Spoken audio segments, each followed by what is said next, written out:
Universidad Católica de Chile Televisión presenta la entrevista de Raquel Correa.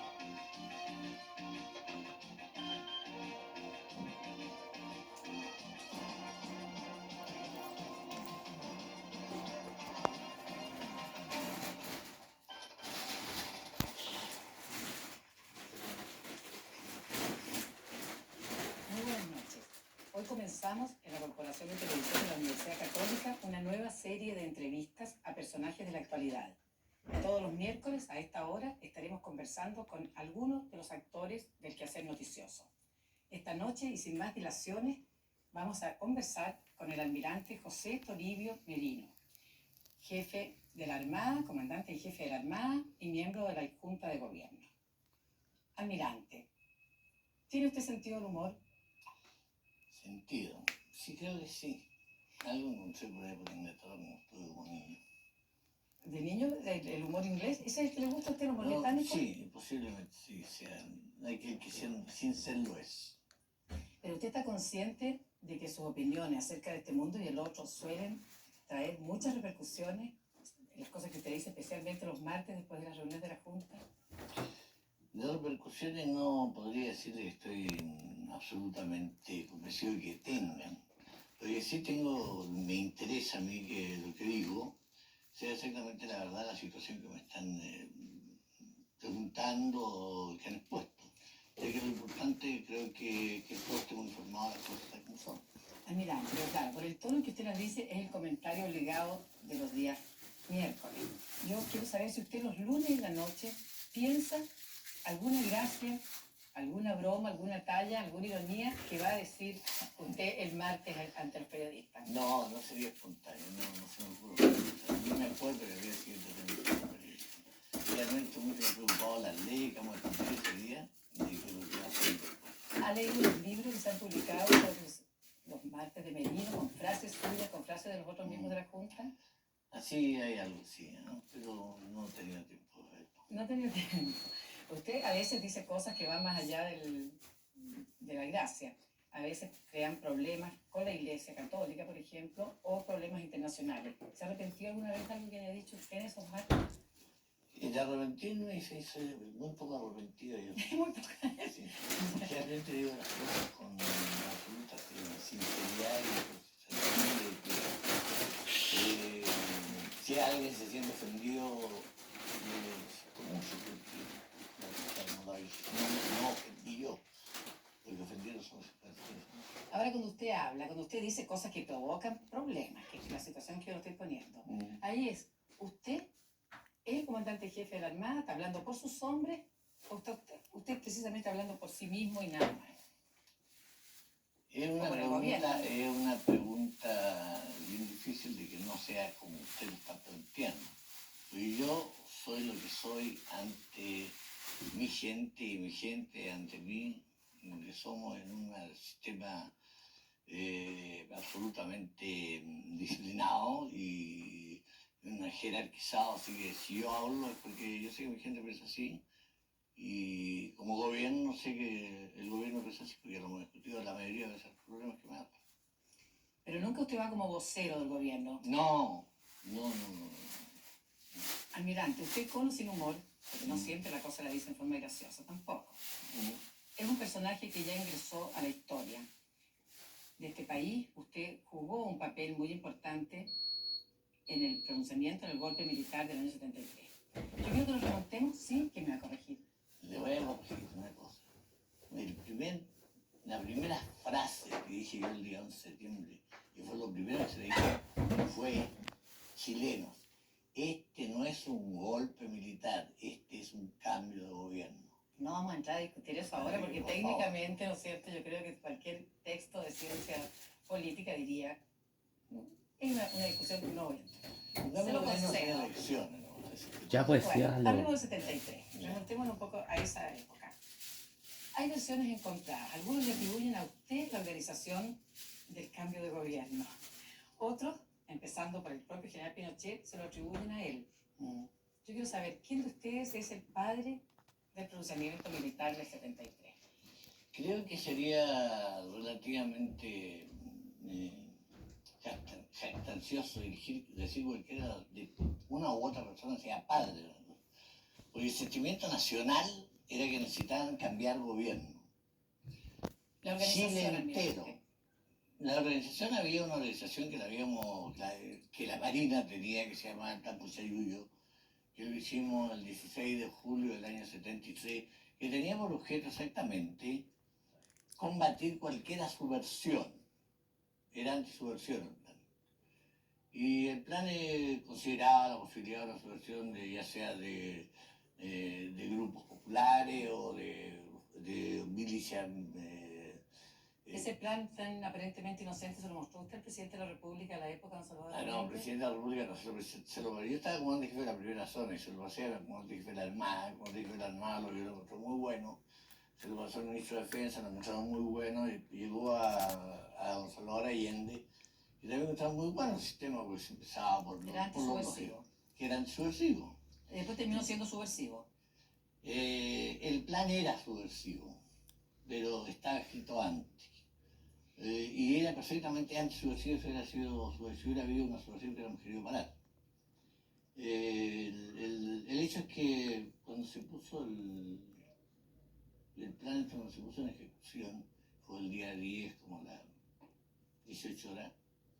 ¿El 10 de septiembre? El 10 de septiembre, sí, 18 horas. Puso un mensaje al general yo diciendo dar ejecución, plan Cochayuyo, menos anti.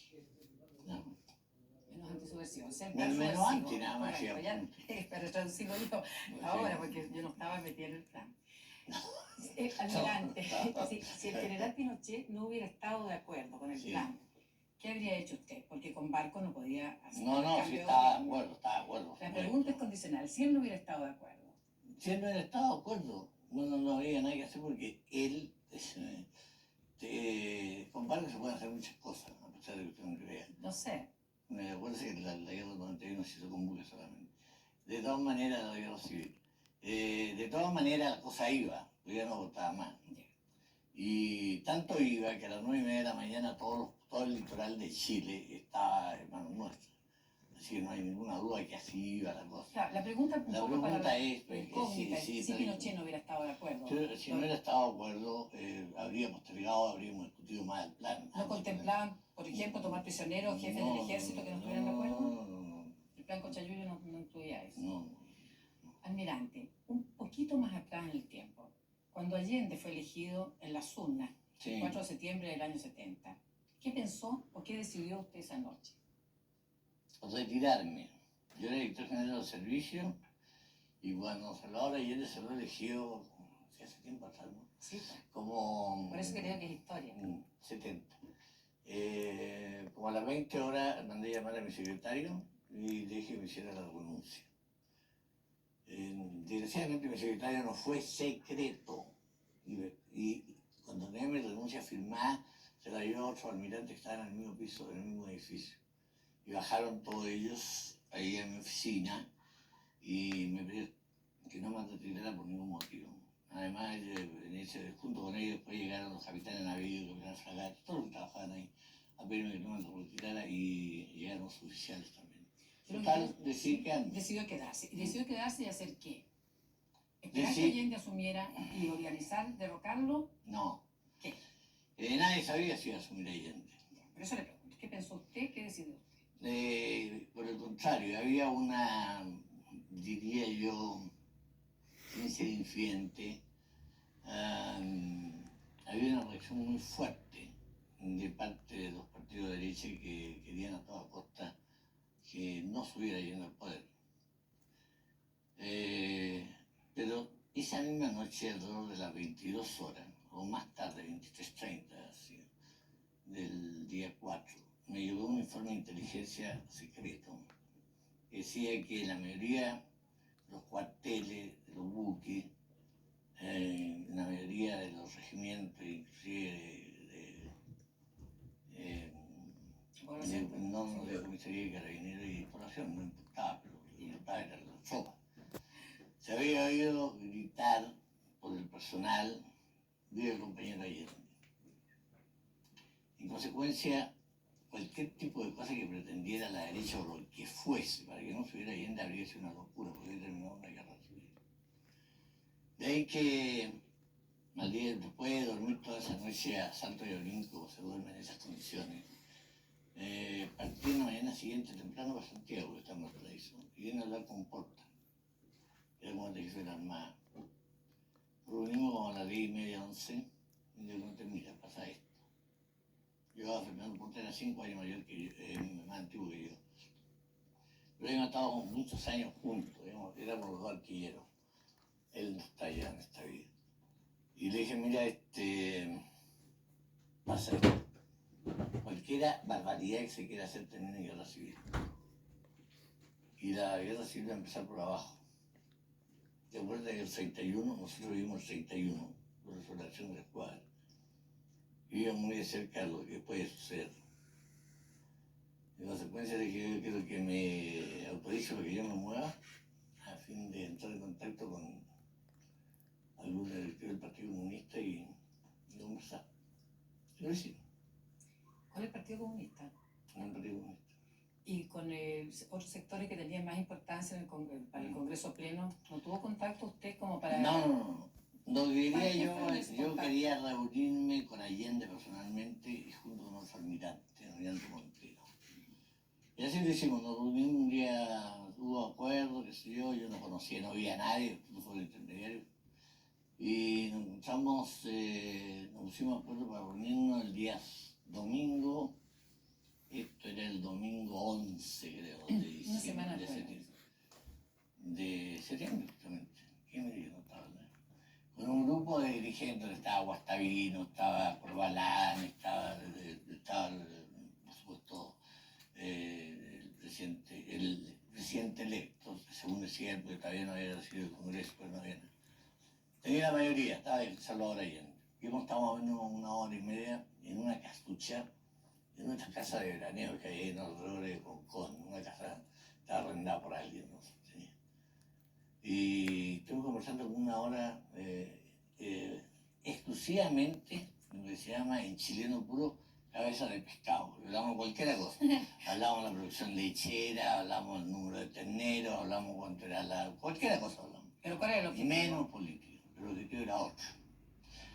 El objetivo, cuando terminó esto, me fui y los dos sabíamos que queríamos. Que el señor Allende podría decir de que él contaba con el respaldo de la Marina para el Congreso Pleno, que debía elegirlo entre las dos de la primera mayoría. O sea, en cierto modo usted afirmó a Allende para que fuera... No, en cierto modo quise evitar a toda costa que hubiese una situación extraordinariamente dramática como habría y digo yo, terrible. Pero había una guerra civil en que la tropa y mucha de la gente del pueblo de Chile estaba de acuerdo con Salvador Allende porque todavía no había vivido el comunismo. Me interesa mucho. Y era de la mayor importancia y trascendencia que se viviese. Esa confidencia que usted nos hace porque está poniendo en su sitio un asunto histórico, que es que usted habría estado de acuerdo en que fuera elegido Allende por evitar una guerra civil. Después no trepidó usted en organizar un pronunciamiento que podía desembocar también en una guerra civil. ¿Por qué no? ¿Cuál es la diferencia? Que ya habiendo vivido Allende, habiendo vivido el comunismo, y habiendo sucedido justamente lo contrario, o exactamente, o más bien dicho en los términos, habiendo sucedido exactamente lo que sucede en un país comunista, de los cuales Chile como chileno no está acostumbrado, porque los chilenos no somos para ser comunistas ni somos para ser soldados de nadie, somos para vivir independientemente con nuestra gran autonomía, nos gustan las cosas por nuestro lado y cómo se hacen diferentes. En ese momento, el 11 de septiembre de 73, Chile había llegado al límite total de lo que se puede llamar desabastecimiento, desorden, corrupción administrativa, todo lo que usted puede llamar de desastre nacional. ¿A juicio suyo estaban dadas las condiciones para un golpe sin que saliera la civilidad? Sí, no había necesidad de ir a una guerra civil porque solo la gente quería que se acabara esto. Y lo único que querían es tener seguridad. Y acuérdense que en ese tiempo pasaban cosas tan dramáticas como lo siguiente. En mi institución pasaban cosas de matrimonios jóvenes, tanto del personal como de los oficiales. Preferían no tener familia para no tener sus hijos que vivieran en un país así. Almirante, usted dijo eso, se terminaba, ahora también este gobierno militar se termina. Sí, señor. ¿Usted quiere que vuelva a la democracia? Indudablemente estamos lo más cerca que se puede vivir de la democracia es indispensable. ¿No le tiene usted Pero un poco de una temor a la democracia? No, sí hemos vivido siempre democracia en este país. Ah, ya. Pero Entonces, siempre también. en una democracia ordenada, en una democracia respetuosa de la persona y de los derechos de las personas. Almirante, pero cuando yo estoy hablando de que volvemos a la democracia, estoy considerando que este periodo ha sido un periodo de excepción institucional y ahora volvemos a una democracia con una constitución, con sucesión de gobernantes, con congreso elegido, representativo. A mí me interesa preguntarle porque para llegar a esta transición, a este cambio, hay algunos pasos muy importantes. Quiero saber si usted es partidario de un diálogo, negociación o acuerdo entre las Fuerzas Armadas y la civilidad antes del cambio de poder.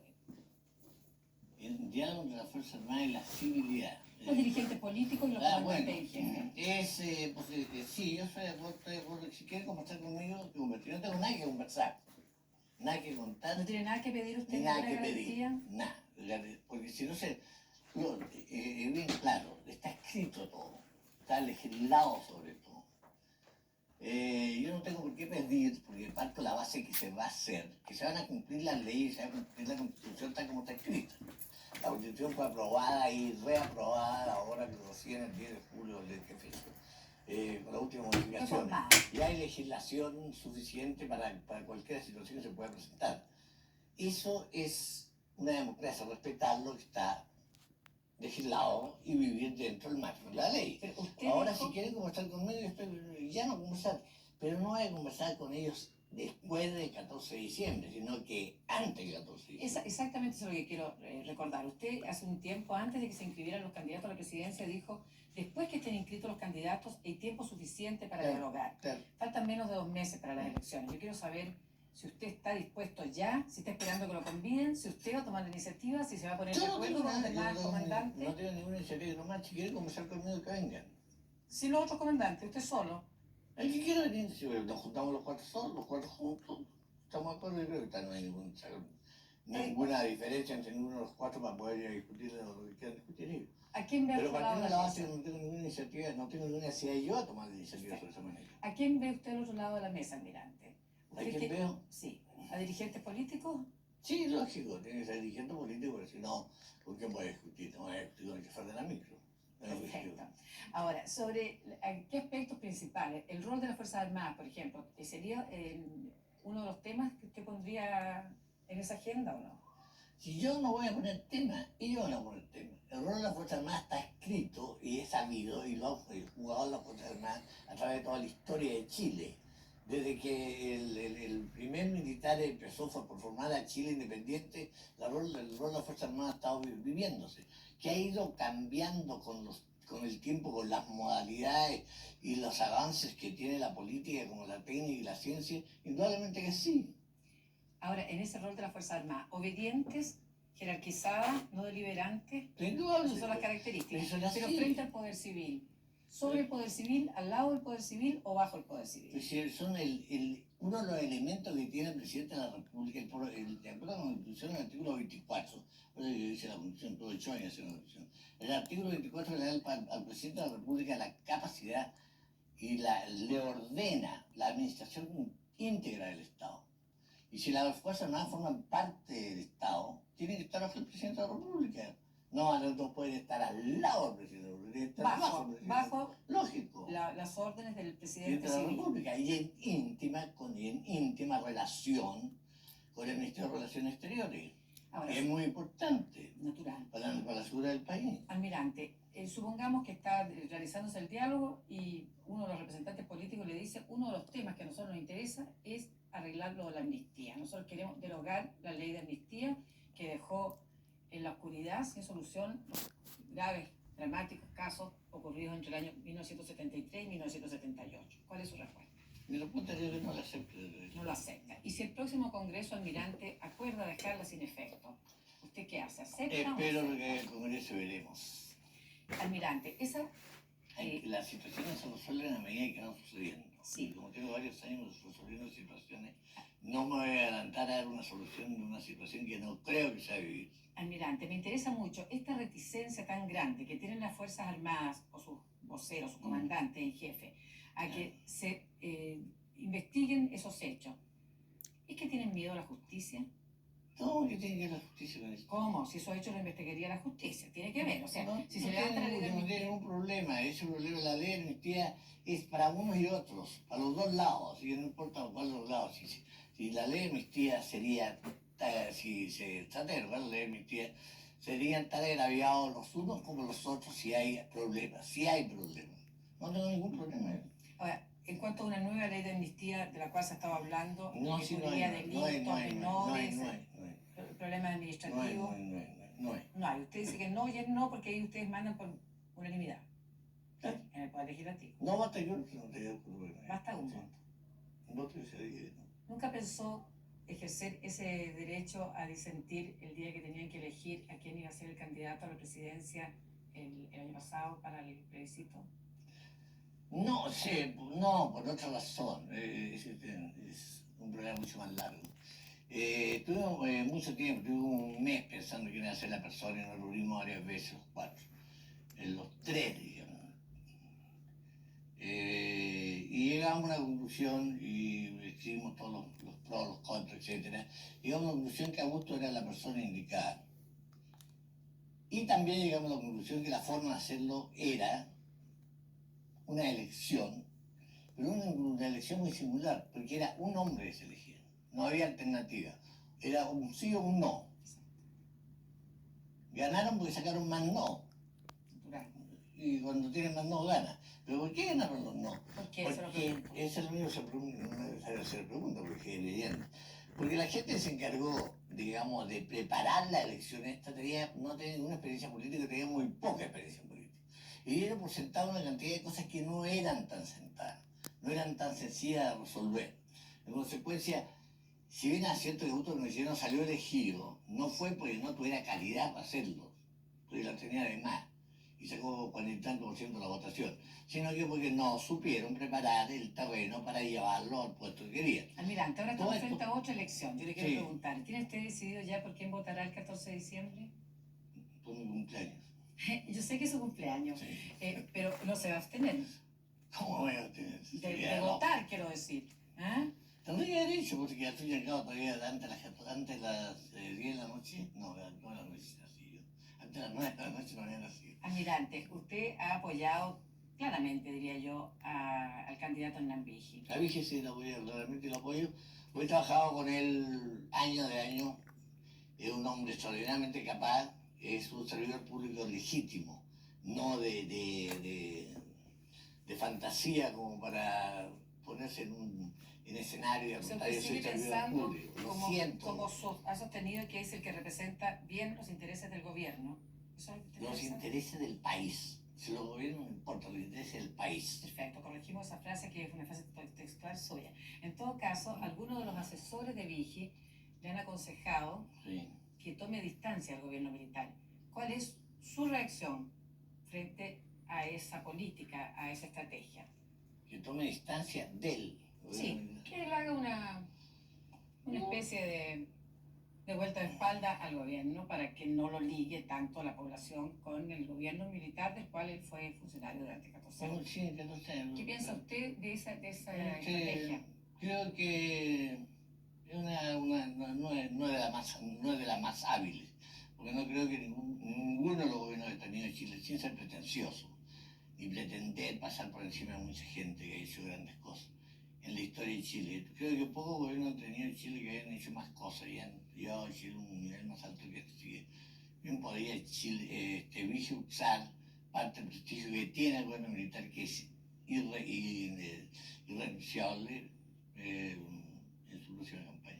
Almirante, y después de marzo del 90, ¿usted para la casa, para el buque, para la pintura o sigue en la comandancia en jefe? No, está logrado, No, ¿Qué es lo que va a hacer? ¿Se va a ir al Congreso? ¿Va a ir a legislar? no, tampoco al Congreso. Sí, yo todavía hace yo 16 años haciendo leyes. Hemos hecho, aquí tengo 6.000 y tantos decretos, leyes, y no sé, 800 leyes. O sea, usted Estoy hasta aquí. se retira. Sí, me retiro. Usted dijo, llegamos juntos y nos vamos juntos. Nos vamos juntos. El general Pinochet ha dicho que seguirá siendo comandante en jefe. Sí, así lo ha dicho Augusto, y sí lo ha dicho así. Entonces, ¿usted se va aunque él se quede? Aunque yo me voy a que se queden. Bueno, ahora nos vamos los dos porque llegamos nuestro tiempo. Yo ¿Llegó le el tiempo? agradezco mucho, almirante. Con usted espero encontrarme el próximo miércoles a la misma hora. Muchas gracias.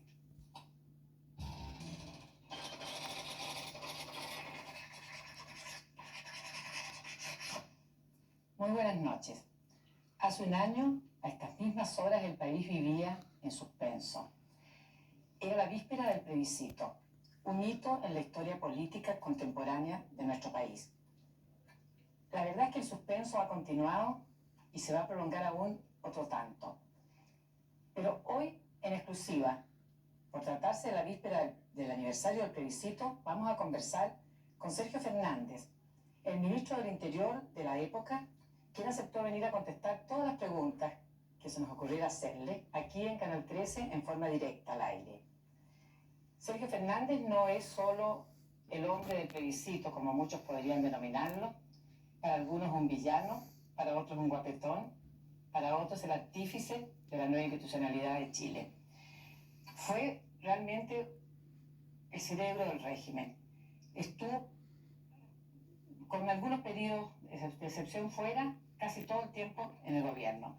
Comenzó como ministro del Trabajo, siguió como Contralor General de la República y en tal carácter facilitó la consulta de aquel entonces. Después llegó a convertirse en el primer ministro del Interior civil que tuvo el régimen. Dejó el cargo y volvió en una última etapa decisiva para el gobierno militar, a ganar el plebiscito.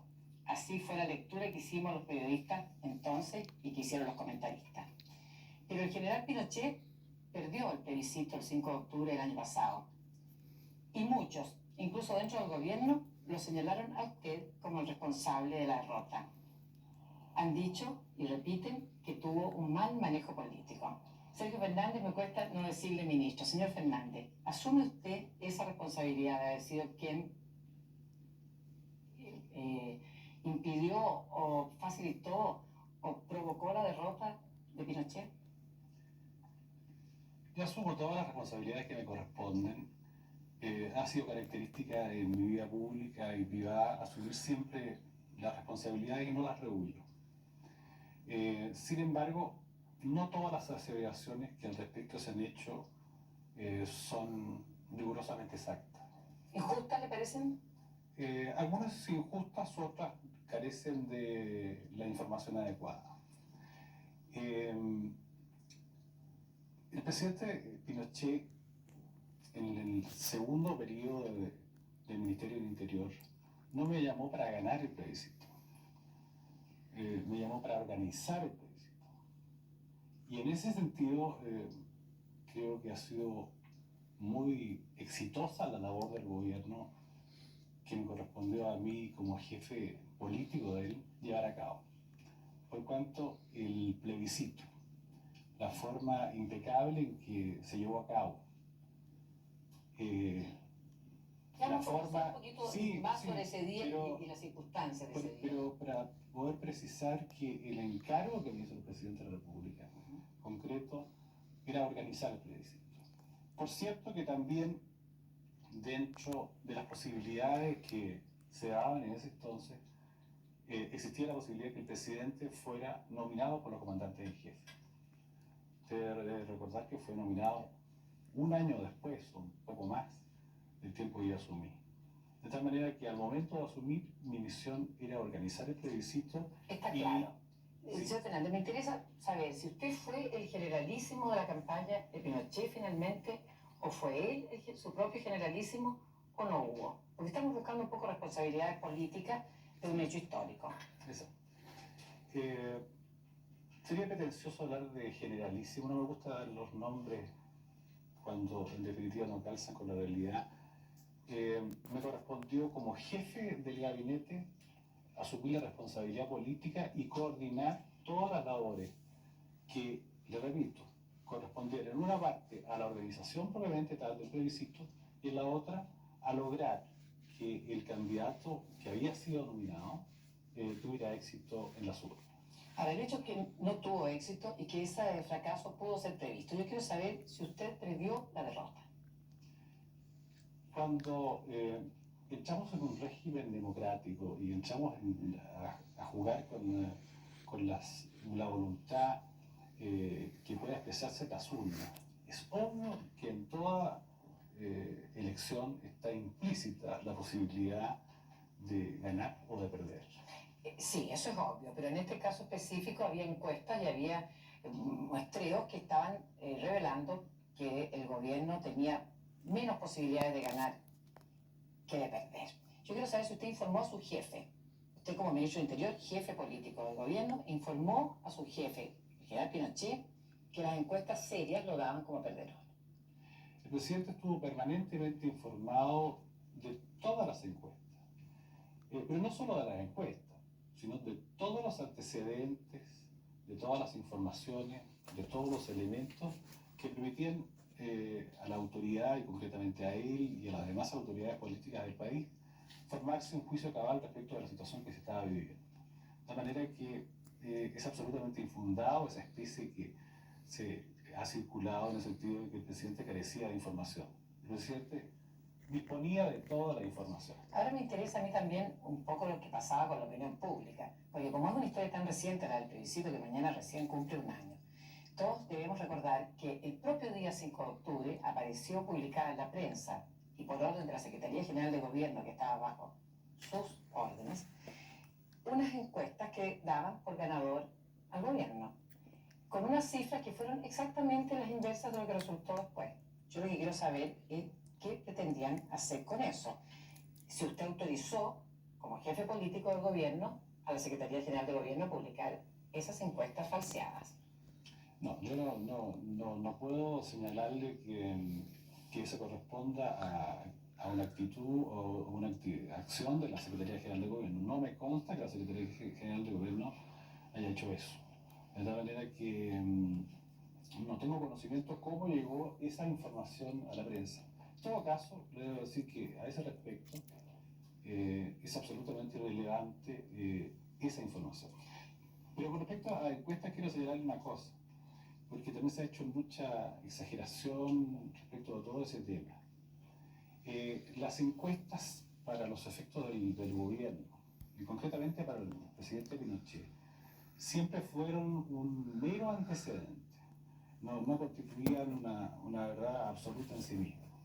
Y es obvio que así sea también, porque si en realidad las encuestas fueran perfectas, no habría elección. Sí, es necesaria elección. Es decir, haríamos una muy buena encuesta y creo que se ahorraría mucho tiempo, mucho dinero. Por supuesto. O sea, señor Fernández, me interesa porque hubo mucha suspicacia, y aún la hay, respecto a la demora en darlos a conocer los resultados de ese día 5 de octubre.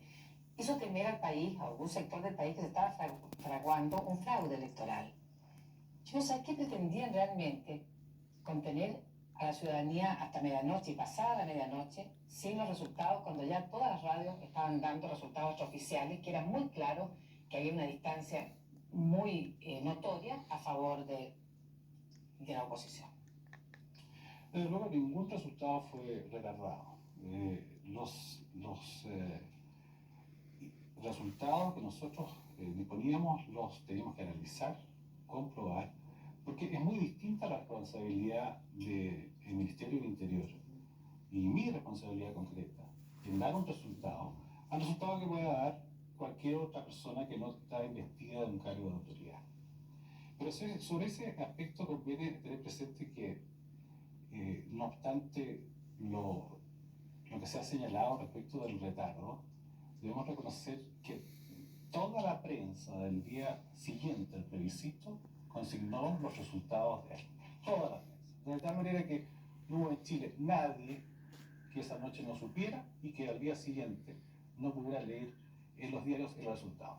Cosa que en una masa de votantes de 7 millones o más no era tan fácil de poder lograr y que en otras organizaciones que usted muy bien conoce, que han sido de público conocimiento, en que los votantes han sido bastante menores, se han demorado semanas, meses y a veces los No resultados... ha sido la tradición en Chile en todo caso. Señor Fernández, muchos hasta hoy están convencidos de que esa noche en La Moneda se preparaba un golpe militar, que fue desbaratado cuando el general Matei llegó a La Moneda y reconoció públicamente que los antecedentes que tenía revelaban que el gobierno estaba derrotado. Él incluso posteriormente usaba la expresión que él dijo: voy a quitarle la espoleta a la bomba. Yo quiero saber si hubo, qué pasó ahí detrás de las gruesas murallas de La Moneda. Es absolutamente, carece de todo fundamento. Y carece de todo el realismo que yo se lo pregunte también, porque usted no me lo diría si fuera verdad. No, la verdad, si fuera verdad, habría otras maneras de poder comprobarlo. Desde luego, con respecto a algo que usted estaba señalando recién de un posible o eventual fraude que se habría estado preparando con la retención de los resultados. A mí me correspondió la redacción, primero en la comisión que redactó las leyes orgánicas y luego en el Ministerio impulsar y llevar a cabo, conjuntamente con el director del registro electoral, un sistema electoral que hace virtualmente imposible un fraude, que no sea una cosa burda, grotesca, que obviamente... ¿No era necesario entonces que la oposición tuviera su propia contabilidad? Absolutamente, yo creo que podría perfectamente haberse ahorrado todo eso. No, pero para eso se requiere confianza pública que estaba lesionada. No está, bueno, pero yo creo que en definitiva el sistema en sí mismo no permitía fraude de ninguna naturaleza. En todo caso, no existió. No existió. Lo que interesa ahora no es... No existió, no, ni jamás se pretendió que existiera. Ni hubo riesgo de golpe de Estado. Ni hubo riesgo de golpe de Estado. Pero en todo quiero caso, pasarlo a otro tema, porque quiero saber a qué causa fundamental atribuye usted la derrota. Si usted no ha admitido aquí una culpa o una responsabilidad en el manejo político de la campaña, ¿qué falló? No. Yo no le he dicho que no tengo No responsabilidad. admitió expresamente que hubo un mal manejo. Yo le admito que la campaña pudo ser mejor.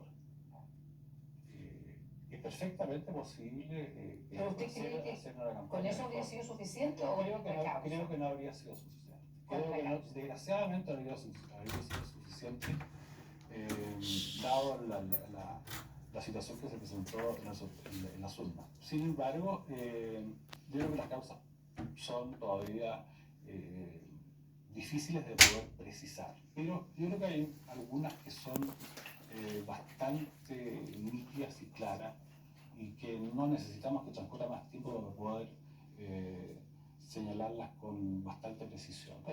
Por ejemplo, creo que los 15 años de gobierno producen un desgaste natural en el gobernante que hace que la tendencia natural del electorado sea buscar un cambio.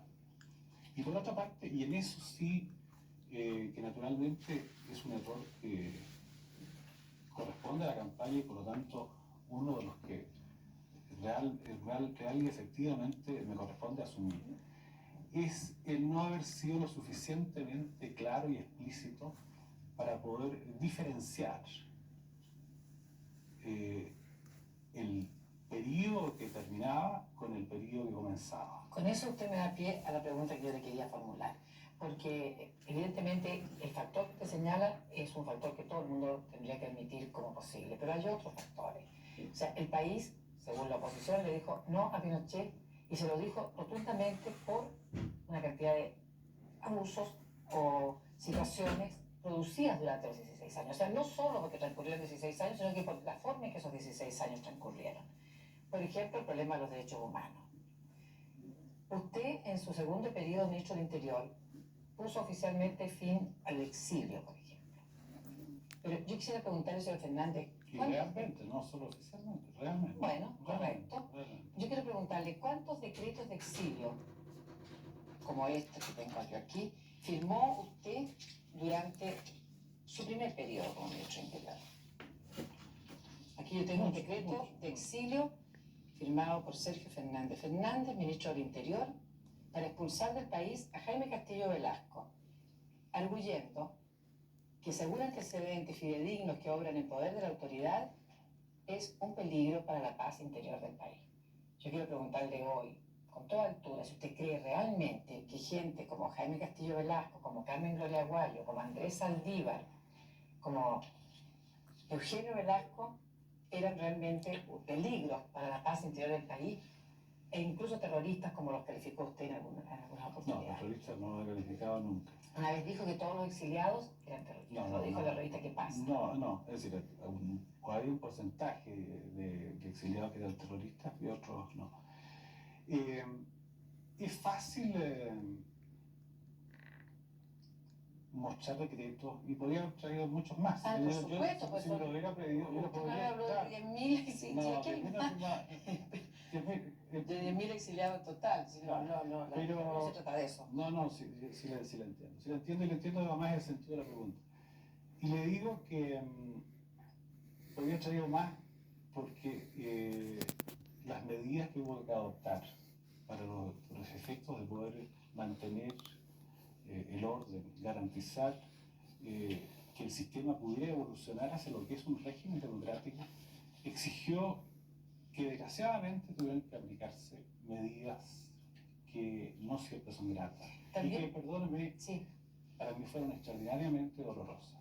Yo no firmé nunca uno de estos decretos que usted señala sin haber sufrido realmente y haberme puesto en el lugar de la persona que lo estaba sufriendo. Creo que sufría tanto como ellos.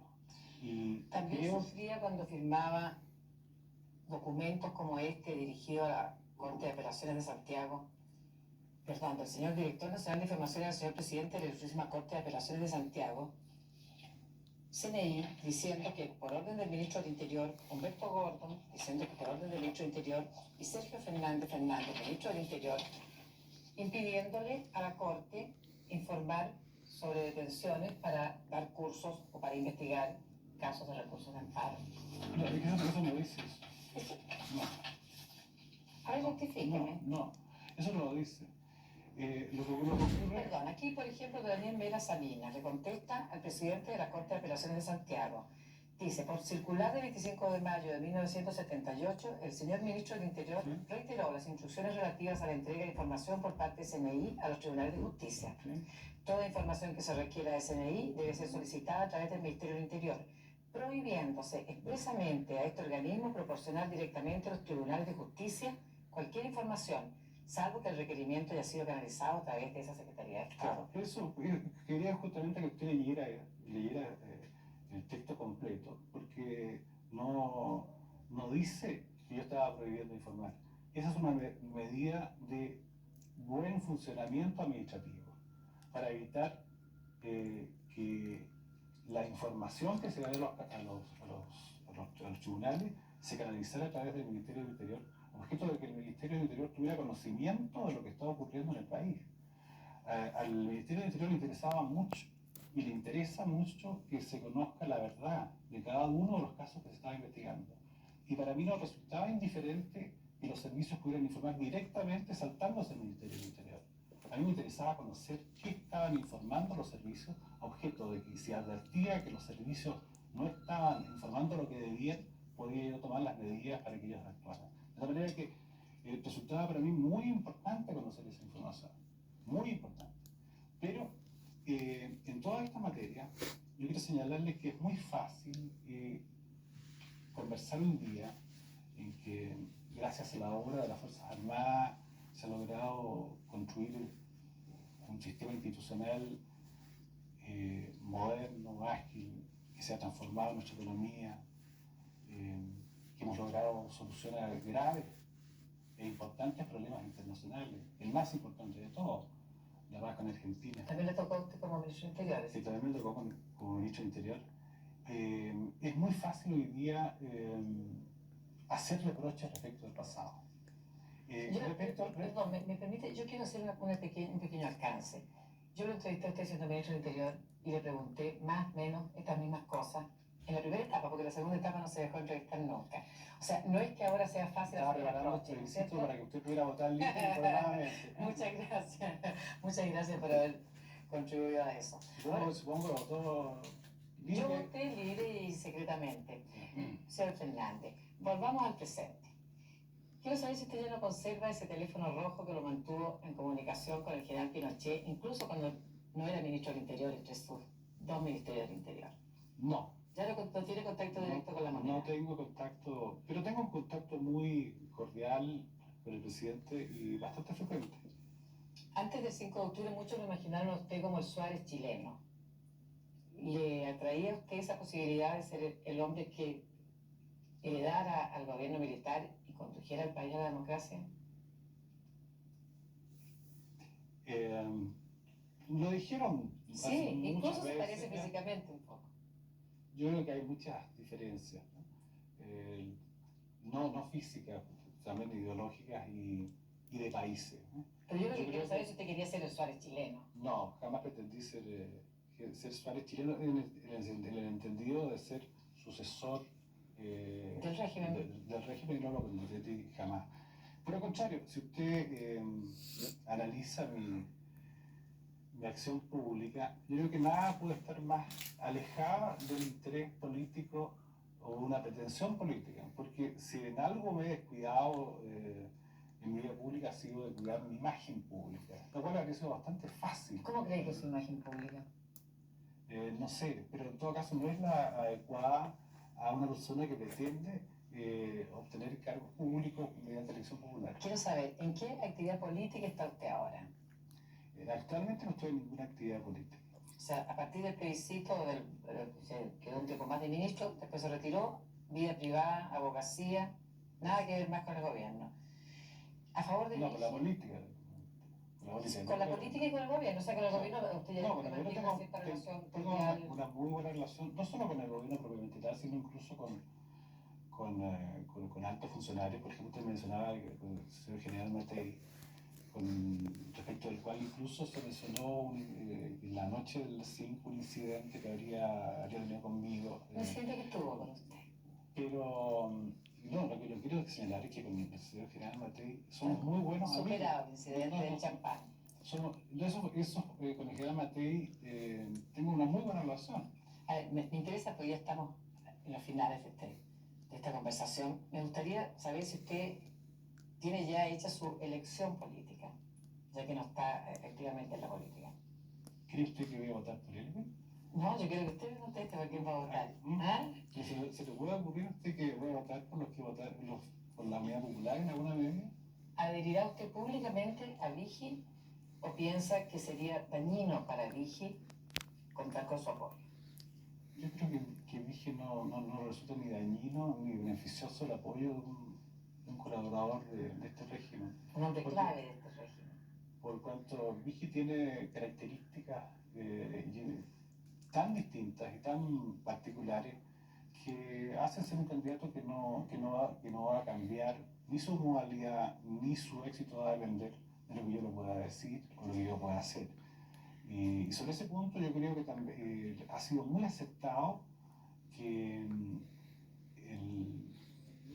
la candidatura de Vigi pretenda hacer la diferencia que no hice yo en su momento respecto de lo que es un periodo militar que termina y un periodo constitucional que comienza.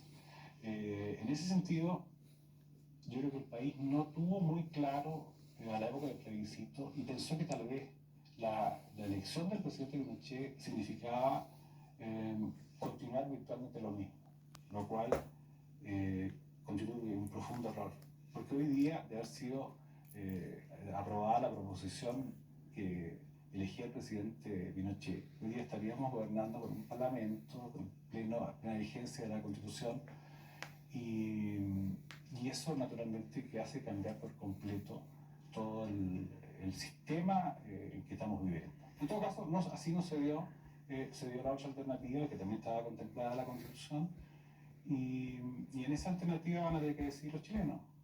Yo tengo muy clara mi preferencia porque además yo quiero que este país siga progresando.